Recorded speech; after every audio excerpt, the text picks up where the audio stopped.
إن الحمد لله نحمده ونستعينه ونستغفره ونعوذ بالله من شرور أنفسنا ومن سيئات أعمالنا من يهده الله فلا مضل له ومن يضلل فلا هادي له وأشهد أن لا إله إلا الله وحده لا شريك له وأشهد أن محمدا عبده ورسوله يا أيها الذين آمنوا اتقوا الله حق تقاته ولا تموتن إلا وأنتم مسلمون يا أيها الناس اتقوا ربكم الذي خلقكم من نفس واحدة وخلق منها زوجها وبث منهما رجالا كثيرا ونساء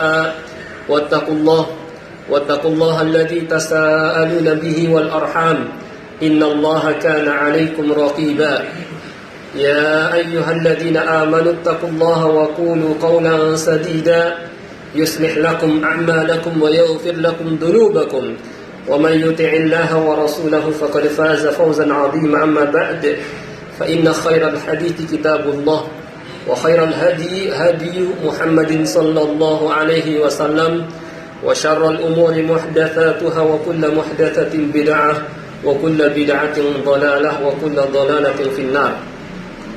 Ma'asyiral muslimin sidang salat Jumat rahimakumullah.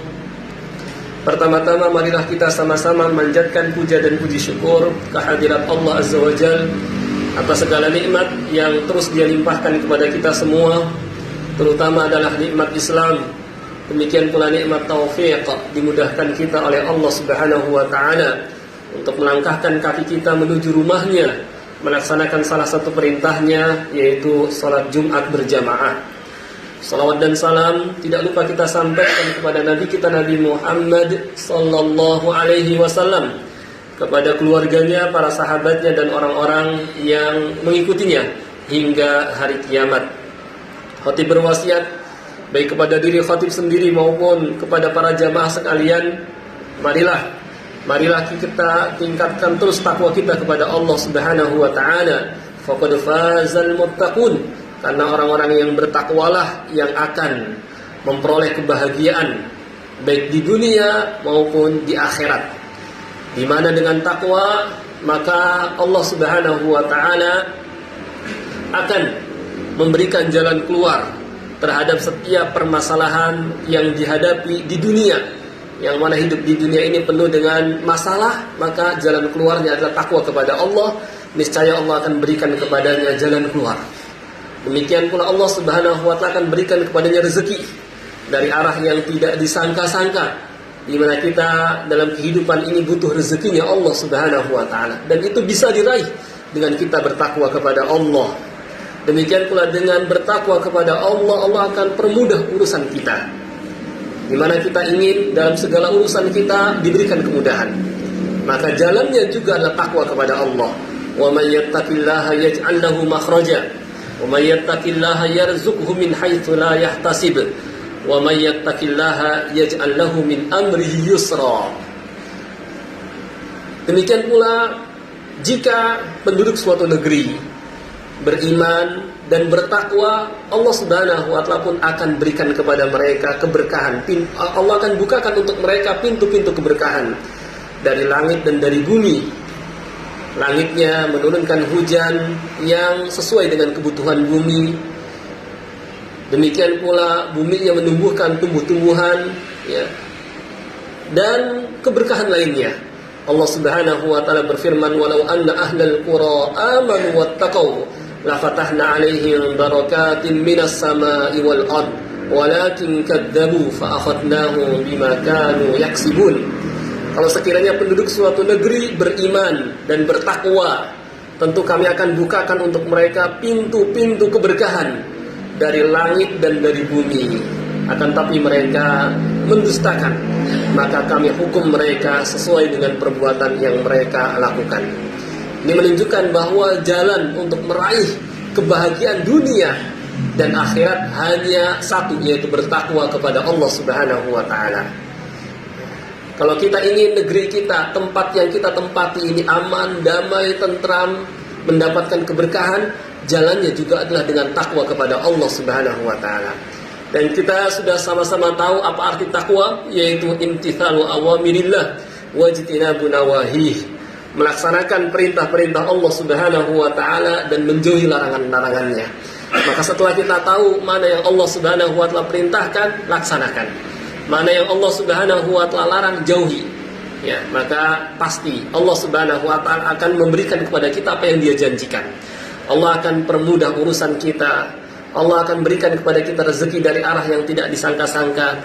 Allah Subhanahu wa taala juga akan berikan solusi terhadap masalah yang kita hadapi dan tempat yang kita tempati. Kalau kita semua beriman dan bertakwa, Allah Subhanahu wa taala akan berikan keberkahan, kedamaian, ketentraman dan kebahagiaan.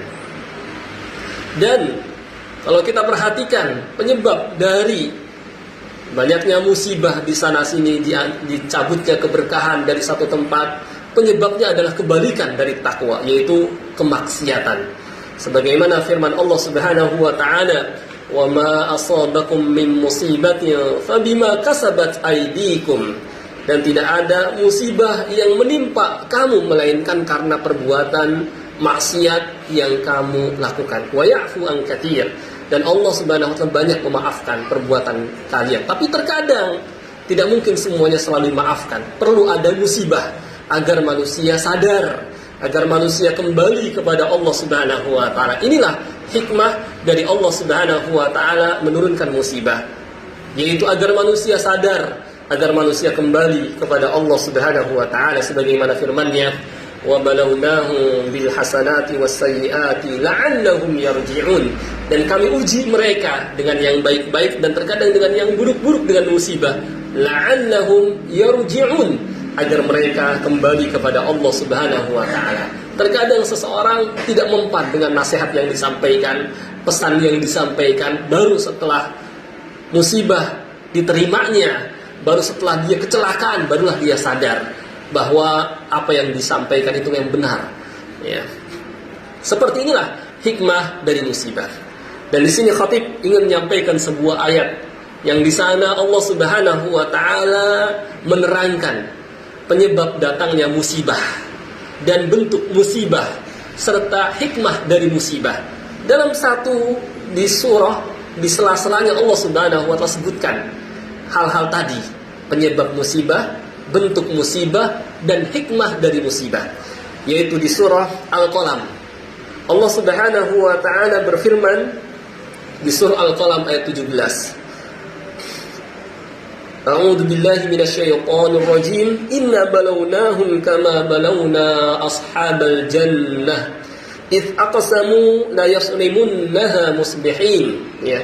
Sungguhnya kami akan berikan kepada mereka cobaan sebagaimana kami berikan cobaan kepada ashabul jannah, kepada para pemilik kebun. Id aqsamu la yasrimunnaha musbihin, saat mereka bareng-bareng bersumpah bahwa mereka akan memetik hasilnya di pagi hari. Ya, mereka yakin bahwa mereka akan menguasainya.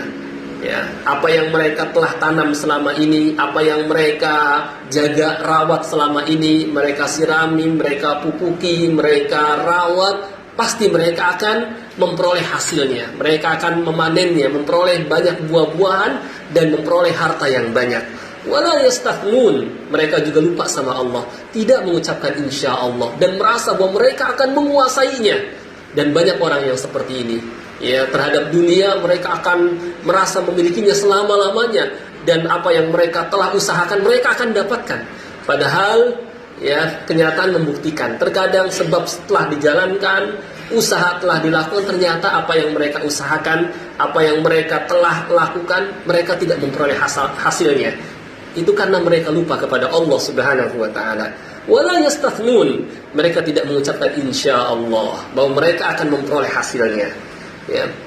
Apalagi mereka juga lupa sama Allah. Apalagi ada niat buruk dalam hati mereka, mereka akan menguasainya tanpa memberikan bagian sedikit pun buat orang yang membutuhkan, buat orang yang miskin dan yang meminta-minta. Mereka tidak tahu bahwa Allah yang berkuasa, dan apa yang Allah kehendaki pasti terjadi, dan apa yang Allah tidak kehendaki maka tidak akan terjadi. Meskipun mereka telah mengusahakan, meskipun mereka telah menjalankan berbagai macam sebab, menjaganya dari berbagai macam yang merusak tanaman tersebut, mereka nggak tahu. Allah berkuasa, Allah katakan fatafa 'alaiha ta'ifum min rabbika wa hum naimun. Maka datanglah kepada mereka, kepada kebun mereka musibah dari Allah Subhanahu wa taala di malam hari ketika mereka sedang tidur. Ya. Jadi tanpa mereka ketahui, Allah Subhanahu wa taala kemudian memberikan hukuman kepada mereka. Allah kirimkan kepada mereka hama yang menyebabkan buah-buahan menjadi busuk dimakan ulat. Ya. Sehingga ya, mereka tidak memperoleh hasilnya apa-apa karena mereka lupa sama Allah, karena ada niat buruk mereka ingin menguasainya tanpa memberikan bagian sedikit pun buat orang miskin. Dan seperti inilah yang sering terjadi. Terkadang seseorang ya, ketika telah mengumpulkan, memiliki harta dan merasa menguasainya dan kemudian bakhil, tidak mau memberi dan sampai lupa dengan hartanya, dia lupa kepada Allah Subhanahu wa taala, tidak menyempatkan beribadah karena terus menerus ya, berusaha untuk memperoleh dunia ini, sampai lupa beribadah kepada Allah, sampai tidak mau dia keluarkan sedikit pun bagian daripadanya untuk orang miskin ya, maka Allah kirimkan musibah ya ketika mereka sedang tidur ya. Fa asbahat kasarim, lalu jadilah kebun-kebun mereka ya menjadi seperti tanaman yang terbakar ya, yang nggak ada lagi hasilnya, buah-buahan, dan apa yang mereka harapkan selama ini ternyata ya, hilang begitu saja dalam sesaat, dalam sekejap ya. Mereka nggak tahu ya. Kemudian mereka pas bangun fatanadaw musbihin, maka mereka ajak yang lain yang sama-sama bersekutu memiliki kebun tersebut ya, ayo kita sekarang pagi-pagi berangkat mendatangi kebun milik kita karena kita akan memanennya pagi hari ini. Mereka nggak tahu Allah Subhanahu wa taala telah menjadikan kebun mereka habis dimakan hama dan ulat dan menjadi seperti hilang, terbakar, yakni sia-sia sama sekali. Anigdu ala hartikum in kuntum sharimin. Mereka berkata kepada sesama pemilik kebun, ayo kita berangkat pagi-pagi kalau kita memang ingin memetik hasilnya sekarang. Saking semangatnya dan mereka merasa akan memperoleh hasilnya, fangtalaku ya, mereka kemudian berangkat yatakhafatun, saling membisik antar sesama mereka sambil berkata, alla yadkhulanna hal yauma alaikum miskin, jangan sampai ada orang miskin masuk ke kebun kita agar kita dapat menguasainya seluruhnya, dan jangan sampai kita berikan kepada yang lain yang membutuhkan. Biarlah kita saja yang pemakannya, biarlah kita saja yang menguasainya, biarlah kita saja yang memperoleh hasilnya ya. Mereka tidak memberikan bagian buat orang miskin. Mereka lupa ya sama Allah Subhanahu wa taala, tidak beribadah, dan mereka juga tidak mau berbuat ihsan kepada hamba-hamba Allah. Maka kemudian Allah kirimkan tadi musibah tadi. Ketika mereka waqadu ala harbin qadirin, mereka kemudian pergi pagi-pagi mendatangnya dengan niat buruk, dengan ingin menguasainya sendiri, tidak mau memberi kepada orang miskin, qadirin, sambil merasa bahwa mereka akan menguasainya. Falamma ra'auha, ketika mereka menyaksikannya, qalu, mereka mengatakan, inna ladallun, sesungguhnya kita betul-betul sesat, salah jalan kita. Lihat hasilnya, ternyata apa yang kita harapkan, apa yang kita nanti-nantikan, buah-buahan semuanya habis ya, tidak ada hasilnya. Lihat bagaimana ya, kalau Allah Subhanahu wa taala berkuasa karena perbuatan mereka sendiri yang berbuat maksiat, mereka tidak sempatkan beribadah kepada Allah Subhanahu wa taala. Mereka tidak mau bersyukur kepada Allah, tidak mau berbagi juga kepada orang-orang yang membutuhkan, kepada orang miskin. Bahkan mereka berniat jahat, jangan sampai ada orang miskin masuk ke kebun kita untuk meminta buah-buahan yang kita miliki ini. Maka Allah kirimkan musibah. Dan inilah, dari sini kita ketahui bahwa di antara penyebab musibah adalah ketika kita lupa sama Allah, yang meninggalkan kewajiban agama. Ketika kita tidak mau berbuat ihsan dengan hamba-hamba Allah, kemudian Allah Subhanahu wa taala memberikan kepadanya musibah ya. Dan faedahnya pun Allah Subhanahu wa taala terangkan di ayat ini. Kemudian kata mereka, falamma ra'auha qalu inna ladallun bal nahnu mahrumun. Bahkan ternyata apa yang telah kita usahakan, kita tidak memperolehnya sama sekali. Qala awsatuhum alam aqul lakum laula tusabun. Kemudian mereka pun menyesal dan sadar bahwa sikap mereka salah. Mereka mengatakan, orang yang pintar di antara mereka mengatakan, alam aqul lakum, laula tusabbihun. Bukankah sudah saya katakan, kenapa kalian tidak mau bertasbih kepada Allah, tidak mau beribadah kepada Allah? Inilah akibat kita lupa sama Allah, tidak mau menyisihkan harta kita untuk orang miskin, sehingga jadinya seperti ini. Aku qauli hadza wa astaghfirullahal azim li wa lakum.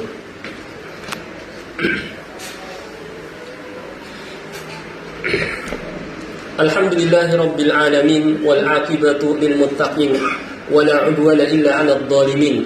Asyhadu an la ilaha illallah al-malikul haqqul mubin wa asyhadu anna Muhammadar Rasulullah shadiqul wa'dil amin. Allahumma shalli wa sallim ala nabiyyina Muhammadin al-amin wa ala alihi al-tahirin wa ashabihi al-akramin wa man ihtada bihadyihi al-mubin ila yaumiddin. Amma ba'd.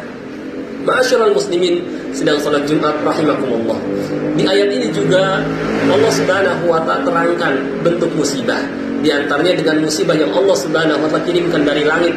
Allah Subhanahu wa taala kirimkan hama, atau Allah Subhanahu wa taala kirimkan misalnya dari langit angin yang memporak-porandakan ya milik mereka, atau Allah Subhanahu wa taala kirimkan hujan yang tidak kunjung henti. Dan kalau di ayat ini Allah Subhanahu wa taala berikan contohnya, Allah kirimkan hama yang membuat hasil panen mereka ya tidak atau sia-sia, menjadi sia-sia. Dan banyak bentuk dan cara Allah Subhanahu wa taala memberikan musibah. Allah berfirman, "Qul huwal qadiru ala an yab'atsa 'alaikum 'adzaban min fawqikum." Katakan, Allah berkuasa mengirimkan kepada kalian musibah dari atas langit.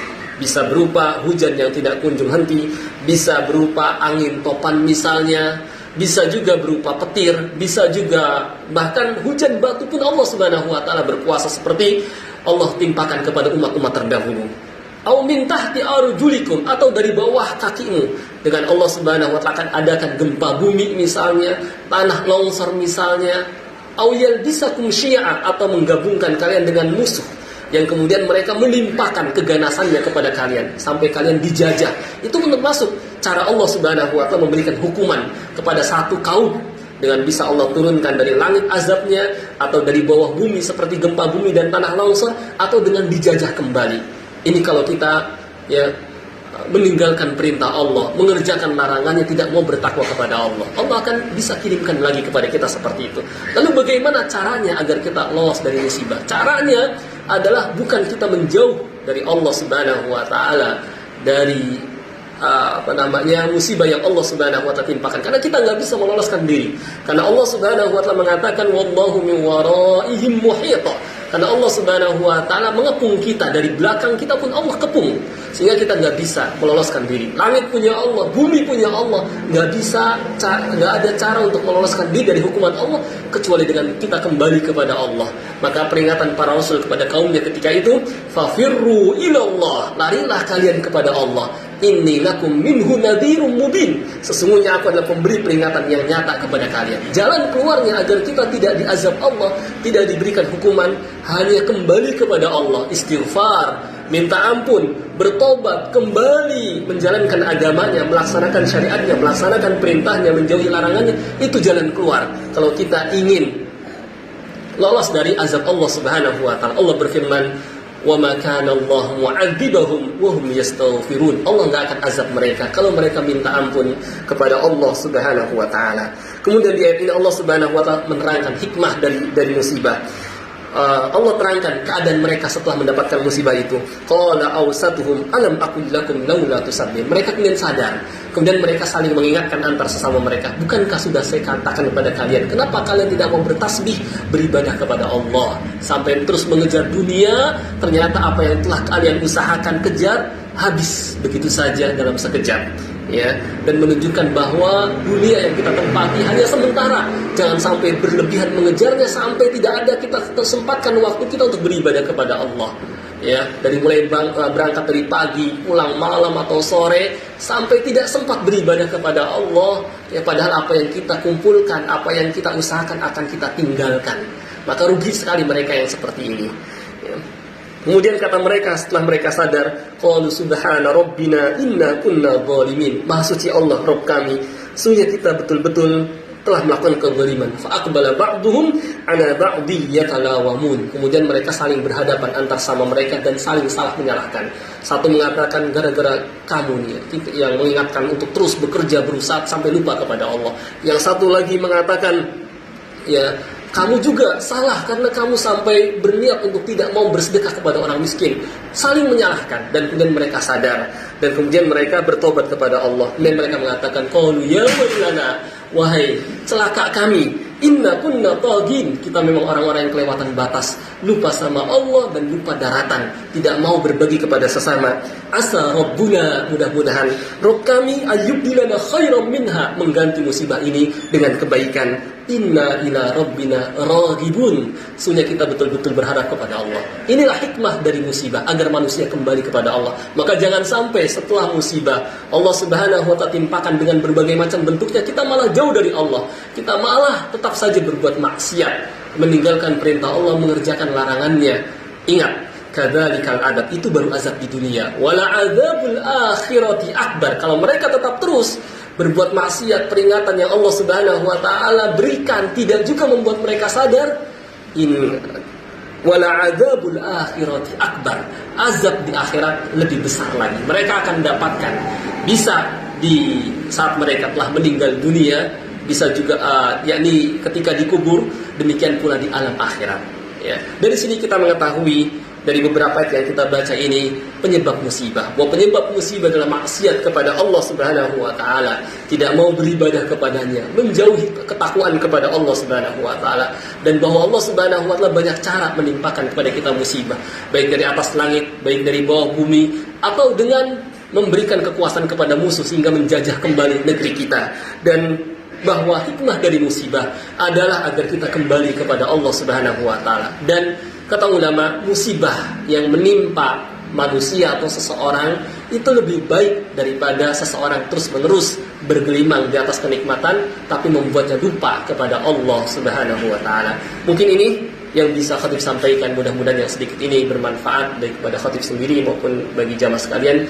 Kita minta kepada Allah Subhanahu wa ta'ala hidayahnya dan taufiknya, dan jadikan kita kembali orang-orang yang kembali kepada Allah Subhanahu wa ta'ala, mengingatkan kita dari kelalaian dan membuat kita semakin mendekatkan diri kepada Allah Subhanahu wa ta'ala. Allahumma shalli ala Muhammad wa ala ali Muhammad kama shallaita ala Ibrahim wa ala ali Ibrahim innaka Hamidum Majid. Allahumma ighfir lil muslimina wal muslimat wal mu'minina wal mu'minat al ahya'i minhum wal amwat innaka sami'un qaribun mujibud da'awat. ربنا اغفر لنا ولإخواننا الذين سبقونا بالإيمان ولا تجعل في قلوبنا غلا للذين آمنوا ربنا إنك رؤوف رحيم. ربنا آتنا في الدنيا حسنة وفي الآخرة حسنة وقنا عذاب النار. سبحان ربك رب العزة عما يصفون وسلام على المرسلين.